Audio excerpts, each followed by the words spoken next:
Inside the grand hall guarded by the Debbie's family's security, a man stands with his back to the group, looking at the Mona Lisa. He announces that the guests have arrived. He recalls that his grandfather believed art was the only proof of humanity's existence, while his father believed it was ruins.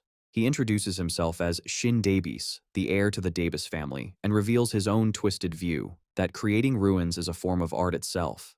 The visiting students are left confused and unsettled by his strange words. In contrast, the red-haired student from the private academy quickly shoves his female classmate's head down, scolding her for not showing respect. He tells her to lower her head, saying they can't be like the ignorant country folk who dare to look a member of the god tribe directly in the eyes. Bai Yi watches this, identifying Shin Davies as the eldest son of the god who rules the holy nation, the peak of power in their world. Shin Davies walks past the students without another word. Lin Feng then gestures for everyone to follow. They are led to a massive outdoor arena called the Hunting Grounds, a large forest contained within a high-tech, hexagonal energy barrier. The students look on in awe at the sheer scale of the arena. Their wonder turns to a mix of fear and excitement when they spot the gigantic monsters moving inside. High above the arena, members of the noble families ascend in floating chairs to a private viewing area. Two identical young men, Az and Ali Aude, sit in armchairs, wondering how many participants there will be this year.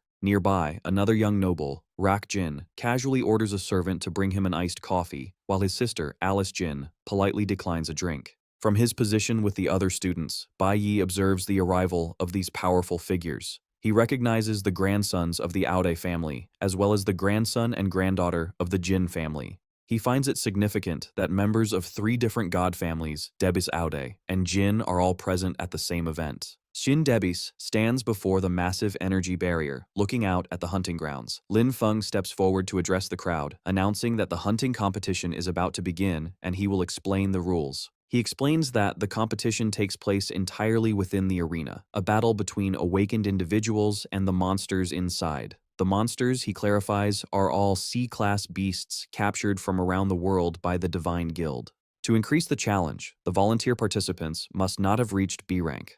The competition is point-based, with each kill of a C-class monster earning 10 points, and the final rankings are determined by the total score. The students from Bai Yi's school are shocked by these rules. One of them points out that if the participants are below B rank, their strength is not much different from their own.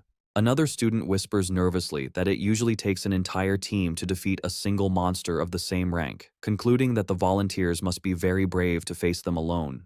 Nearby, Ling Yue stands with her arms crossed, observing silently, while the pink-haired girl on her team looks on with fear and the vice-captain watches the proceedings. Lin Feng continues his introduction, explaining this year's hunting competition is also a special celebration day. As he speaks, a pedestal rises from the ground. He reveals that for this special occasion, the Debbie's family has prepared a generous reward for the winner, showing a shining, high-tech chest. With a grand gesture, Lin Feng announces it's time for this year's participants to enter. A large section of the arena wall opens, allowing the competitors to walk onto the hunting grounds. Lin Feng announces there are 12 participants this year, naming Louis from the Sacred Code Nation and Lin Qing from the Ye country as examples, while the crowd watches on massive holographic screens. The students from Bai Yi's school watch with a mix of awe and concern. They guess the participants must be very experienced, with one student noting that killing a single monster of the same rank alone is an incredible feat. Yet there are hundreds of beasts in the arena, and only 12 competitors. He concludes the event is very dangerous. Another student points out the huge rewards, mentioning a rumor of S-class equipment for the winner and a personal reward from the God Tribe for an outstanding performance. This isn't enough for a timid student, who mutters he would rather prioritize his life. Another agrees, saying he'd be scared to death if such a monster stood before him. Throughout their talk, Bai Yi remains silent and detached. Suddenly, Shin Debis calls out to Bai Yi from across the crowd. He walks towards Bai Yi, confirming his identity. Shin mentions Bai Yi clearing a D-class demon lair by himself in middle school and suggests he has not yet reached his limits. Bai Yi stares back at him, his expression intense and unyielding. Shin's face hardens as he gives a direct command.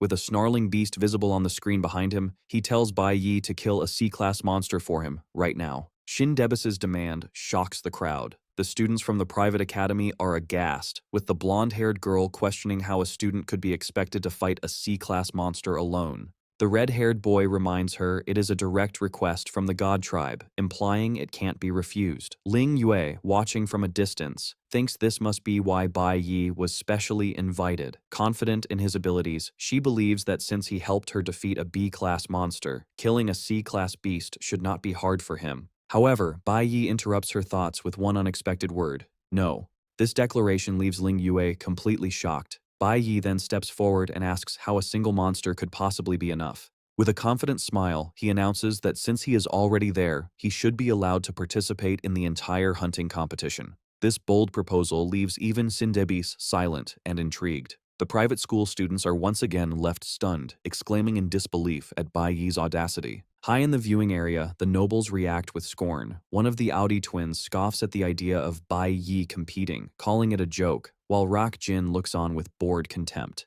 Bai Yi's decision is part of a calculated plan. He knows that wild C-class monsters are almost impossible to find in the world. This competition is his only and fastest chance to gain the experience he needs to level up to B rank. He also realizes the importance of the moment, with members of 3 powerful god families present to witness his display. With his eyes glowing with power and a blue aura swirling around him, he decides he will give them all the most exciting performance of their lives. Just as Bai Yi makes his bold declaration, a hand is raised in the crowd, asking everyone to wait. With a confident smile, Ling Yue steps forward, announcing she would also like to sign up and participate. Immediately after, the vice captain chimes in with a cheerful smile, raising his hand as well and adding himself to the list. This sudden turn leaves the arrogant private school students completely shocked and speechless. Even Shin Daebis looks on, surprised by what is happening. An assistant shows Shin a datapad, and he notes that since the new volunteers are all C rank, they meet the entry requirements. Finding the situation amusing, Shin comments that this is the first time students have wanted to participate in the hunting competition. With a slight smile, he agrees to their request. The students from the private academy watch with disdain. The one in the pink suit mutters that the country bumpkins are just trying to show off. He recalls that in rare cases, someone with an outstanding performance was chosen to become one of the gods blessed, but he believes these students are being too hasty and arrogant. Not wanting to look cowardly, the red-haired student nervously declares that he will participate as well. Lin Feng warns him and the others to think their decision through carefully, reminding them the hunting competition has no safety teleportation devices. If they encounter real danger, no one can save them. The red-haired student stammers but confirms he understands. Trying to look brave, he turns to his fellow private school students, asking what the big deal is since they are only C-class monsters. He then stands next to Bai Yi, sneering at him and questioning if they can be seen as inferior to people from a vassal state. Bai Yi remains completely silent. An announcer notes that the number of participants has suddenly increased by 8 people. The 8 new contenders, 5 from the Holy Nation's private academy and 3 from the Jiang Nation, Bai Yi, Ling Wei, and the vice captain are gathered together. High in the nobles' viewing area, Ali Aude, one of the twins, leans back with a smirk, observing the new arrivals and remarking that things have just gotten interesting. Rock Jin asks the Aude twins who they are planning to bet on. The twins, Az and Ali Aude, confidently declare they are each betting 1 million on the students from the Holy Nation's private academy. They boast that these students have been raised with an elite education far superior to the insects from some unknown backwater country. Just then, Shin Daebis approaches, remarking that the situation is interesting. He calmly announces he will be placing his bet on Bai Yi. The Aude twins are stunned. Ali Aude bursts into laughter, asking if Shin is referring to the white-haired country bumpkin. With a condescending smile, Ali Aude tells Shin he should prepare to lose his money. Rak Jin, who had been dismissive before, now stares silently, looking conflicted. After a sigh, he wonders aloud who he should bet on now. Meanwhile, Lin Feng stands alone, a sudden look of concern on his face. He realizes he forgot to warn the participants about a crucial danger. They must not go near the dark forest in the center of the arena. He mutters to himself, hoping they will not be foolish enough to venture into that area. Down below, the competition begins as participants enter the dark forest of the hunting grounds. The group from the Jiang Nation, consisting of Bai Yi, Ling Yue, and the vice captain, walks together. The other competitors, including the 5 students from the private academy, move through the woods, followed by a swarm of hovering camera drones. The blonde-haired girl from the private school team clutches her staff, her face pale with fear. She nervously admits she has never fought a C-class monster before. Their red-haired leader turns to her, annoyed, and asks what she is so afraid of. He reminds her that they have fought D-class bosses in real combat before. He tries to reassure his team, explaining a C-class monster is only about as strong as a D-class boss, and they will be fine if they just fight as a team like they always do. With a look of fierce, arrogant determination, he declares they will show the country bumpkins what a true elite team looks like. As the Jiang Nation team walks through the hunting grounds, Bai Yi is suddenly overcome by a strange sensation. His heart begins to pound violently, causing him to clutch his chest in alarm. He wonders what is happening and why his heart is beating so fast. Ling Yu notices his distress and asks him what the matter is.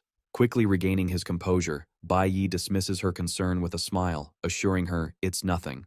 The vice captain takes this opportunity to approach them, suggesting that since the three of them entered the competition together, they should operate as a team. He then cheekily adds that ever since Bai Yi rejected the ultimate school team's invitation, their captain Ling Yue has been restless and eager to cooperate with him. The vice captain's teasing remark causes Ling Yue to blush furiously as she demands what he is talking about, while Bai Yi simply looks on in confusion. The vice captain laughs off her reaction and asks Bai Yi to consider his proposal. Meanwhile, elsewhere in the forest, the private school team is in a fierce battle against a massive, monstrous creature with glowing eyes looming over them from the shadows. As the beast strikes with a powerful claw, a student summons a glowing green shield just in time to block the attack. However, the force of the blow is immense, sending the student flying backward as another teammate curses in frustration. Their red-haired leader, Calvin, a level 30 C-rank nuclear mage, screams at his struggling teammates, demanding if they can keep up with his movements. The private school team's bravado is immediately tested as the monster leaps into their path. They find themselves facing a massive, blue, dragon-like creature, identified as a level 25 C-class ice storm dragon. The beast swings its powerful body, launching a devastating attack.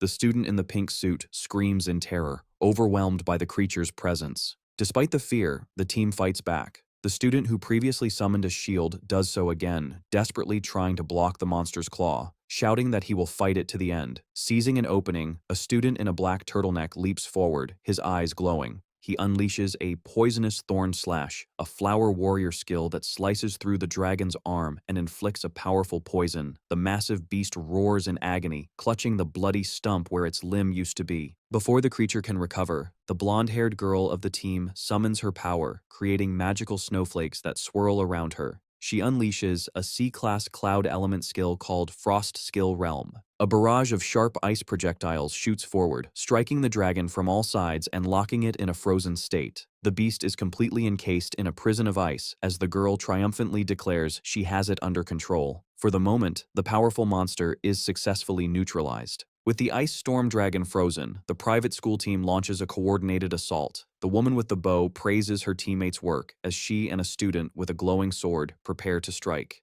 She unleashes a strong poison arrow, a skill that imbues her shot with venom, while her companion attacks with his chi sword blade, a cloud warrior ability that enhances his weapon. They strike the immobilized beast in a combined flurry of attacks. As their attacks land, their leader, Calvin, leaps high into the air, declaring he will deliver the final blow. With a furious roar, he screams for the monster to die as he summons and hurls a massive fireball downward. The dragon's frozen face shows a moment of shock just before the powerful spell connects. The attack, a nuclear mage skill called a scorching flame bomb, erupts in a massive explosion that completely shatters the frozen monster. Calvin lands, looking triumphant as he confirms their success. System notifications appear, confirming he has obtained valuable items like ice dragon skeletons and a cold dragon tail. A scoreboard update also shows Calvin has earned 10 points. He proudly turns to his teammates, reminding them he told them they could do it and boasting that they are the elite of the elite. His teammates are ecstatic, cheering and celebrating their victory, amazed they managed to defeat a wild C-class monster on their own. Feeling confident, Calvin tells his team to help him take out the next monsters, promising to leave the final kills for them so they can share the points. However, their celebration is cut short when two teammates notice the large, holographic scoreboard in the distance and point it out to the others. Their triumphant mood evaporates as they see the rankings. In first place is Ling Yue with 150 points, followed by the vice captain with 130, and Bai Yi in third with 120 points. They are in disbelief that the top three have already killed more than 10 monsters each, dwarfing their single victory. From afar, Lin Feng watches the competition uneasily. He suddenly recalls that he forgot to warn the students about a dangerous area, the central dark forest. He tries to reassure himself, thinking surely none of them would be foolish enough to enter such a perilous place. Meanwhile, Kalevin and his team of private school students are shocked when they see the holographic scoreboard. They are stunned to find that Ling Yue is in first place with 150 points, the vice captain is second with 130, and Bai Yi is in third with 120 points, meaning the three of them have each defeated more than 10 monsters. The students from the private academy can't believe what they are seeing, baffled by how it's possible. In the exclusive viewing area for the nobles, the mood is tense. A vine glass is smashed in frustration. Audijin is furious at the poor performance of the students he bet on, yelling about their elite education and calling them trash. The odd twins, Az and Ali, are upset, complaining they are about to lose the 1 million they bet on Calivan's team. Aliaud sulks, remarking on how lucky Shindebis's choice was. He turns to Shindebis, mockingly noting that the insect he randomly chose to bet on has somehow climbed to third place. Unfazed, Shindebis simply replies that one should never underestimate an insect, adding it was a lesson his father taught him. In the nobles' viewing area, Rakjin smirks, having decided on a plan. He sighs, complaining that the hunt is far too simple and boring to even place a bet. Sensing his intentions, Shindebis asks him what mischievous idea he has come up with. In response, Rakjin stands up dramatically and declares with a wide grin that he will participate in the competition himself and bet on his own victory. However, he quickly changes his mind, grabbing a young man with a collar by the ear and announcing that his dog will go in his place instead. Ali Aude immediately protests, pointing out that the servant is a God's blessed and the rules state only C-class awakeners can participate. Rakjin smiles condescendingly, stating that the God tribe itself is the rule. Grabbing the young man by the hair, Rakjin ups the ante, ordering that the high-level monsters also be released. He then issues a chilling ultimatum. If his servant fails to secure first place, he should just be left to die. The chaos in the hunting arena escalates as a massive, level 29 C-class stellar colossus raises its foot to crush a fallen participant. The monster stomps down, instantly killing the participant as his teammates watch helplessly. The remaining competitors are terrified, wondering why so many powerful high-level monsters have suddenly appeared. Another participant, a man with white hair named Louis, is caught under the monster's foot, begging for his life. Consumed by fear, he screams that he quits the competition and pleads to be let out, just before an official notification on the scoreboard shows he has been eliminated. The spectators in the stands are horrified by the brutal turn of events. One student points out that another awakener has been eliminated, while his friend remarks on the cruelty of it, since the participant was killed even after forfeiting. Among them, Teacher Huang watches with a deeply worried expression, looking up at the scoreboard with concern for her students. In stark contrast, back in the nobles' viewing area, Rakjin and the Aude twins clap and laugh, greatly entertained by the carnage unfolding below. The Audi twins laugh wildly, declaring that the back and forth makes the competition fun. Ali Aud urges Shindebis to release any other hidden monsters to make the show more exciting. Shindebis remains silent, just watching the events on the monitors. Down in the arena, Ling Yue faces a massive C-class stellar colossus made of rock. As the creature launches itself forward, Ling Yue is shocked by its speed and prepares for the charge. Just as it is about to strike, she senses a presence. Suddenly, Bai Yi appears and kicks the creature's head, sending the colossal beast flying backward. The Zhang Nation trio, Bai Yi, Ling Yue, and the vice captain, now stand together, their auras flaring as they face the recovering monster. The enraged stellar colossus glares at them, steam puffing from its nostrils. Before it can attack, a mysterious purple energy slams down on it, crushing it to the ground and slowing it. The vice captain stands with his hand outstretched, smiling confidently. As a C-class stellar mage, he uses his yin pressure skill to lock down the monster. Seizing the opening created by the vice captain, Bai Yi pushes off the ground with incredible force. With his blade swirling with a powerful yellow aura, he closes the distance to the immobilized monster in an instant. He unleashes a single, devastating slash that cuts the C-class stellar colossus clean in half. As Bai Yi lands gracefully among the crumbling remains, a system notification confirms he has killed the level 28 monster and obtained 4 meteorites as loot. Another notification shows he earns 10 more points. Ling Yue and the vice captain watch him, and Ling Yue thoughtfully calls out his name. She realizes this is the 3rd time he has helped her. Although they are a team, Bai Yi has been leading the entire time, and amazingly, he has done it all using only his warrior profession without revealing his other abilities. Bai Yi stands silently, looking at his hand. As Bai Yi reflects on his victory, a notification confirms he has gained 1,700 experience points. He looks at his status screen, noting that coming to the competition was the right choice. as his nuclear warrior profession has already leveled up twice to level 24. He thinks about his unique ability to gain experience for any profession he uses in battle. However, when he spots one of the many camera drones monitoring the competition, he understands his predicament. He can't risk revealing his other professions and exposing his secrets.